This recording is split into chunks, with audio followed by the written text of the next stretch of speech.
Hi, Tom Iselin here, and welcome to First Things First. This is day 20 of Boot Camp, a leadership guide to building a gold standard nonprofit.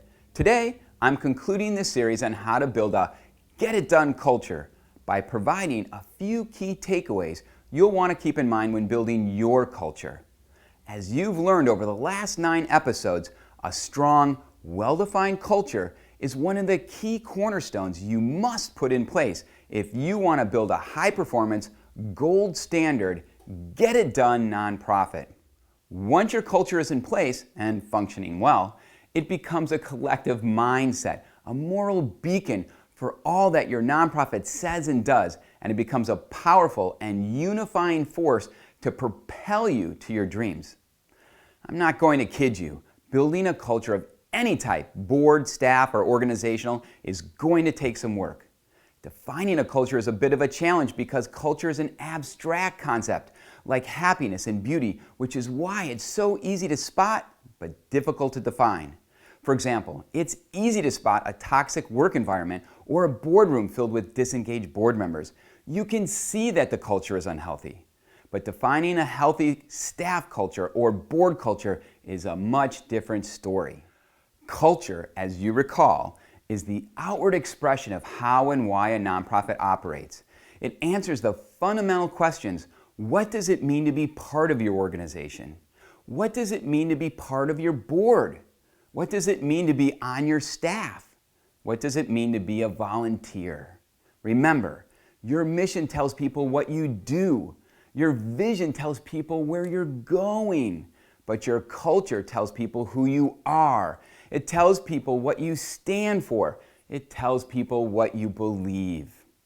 This is important to understand because if you don't know collectively who you are, what you stand for, or what you believe, how can you effectively fulfill your mission?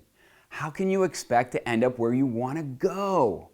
Many nonprofits hobble along and never seem to hit their stride and achieve success because they don't have a culture. The reason why it's imperative to develop a well-defined culture is because it creates a unifying force, an ethos that yokes the hearts and minds and actions of everyone connected with the nonprofit to fulfill its mission.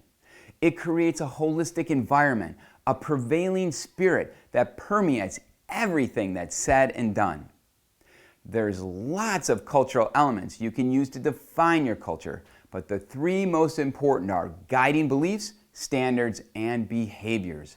Next, you'll want to come up with some specific, descriptive words and phrases, cultural facets, that help you define and symbolize your cultures. Words such as excellence, accountability, teamwork, impact, and honest communication.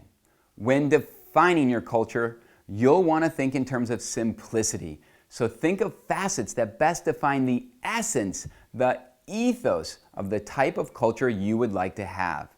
To make your culture easy to grasp for people, you'll want to write a 2 or 3 sentence culture statement that is a narrative of the facets you defined. After that, you'll want to come up with ways to reflect your culture in day-to-day operations and in people's behavior.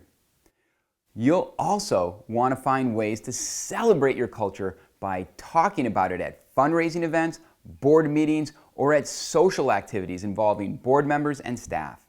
And last, since people forget easily, you'll want to come up with ways to remind people of the culture you've adopted. You can write your culture statement on a wall, talk about your culture in annual reports, share it at volunteer training sessions, or discuss it at your strategic planning retreat. So, what would your nonprofit have to do to define and adopt an organizational culture or a board culture? What can you do in the next week to start the process? To help you kick off the process, I have a book and a workbook that will walk you through the process. Also, I facilitate workshops on how to build cultures. If you're interested, give me a call. Otherwise, visit my website for additional First Things First training videos and books. And don't forget to write me. Ask me a question or tell me what you would like to see on the show. Until next time, remember to do what's right for your nonprofit, not what's convenient or easy. Hoo-yah!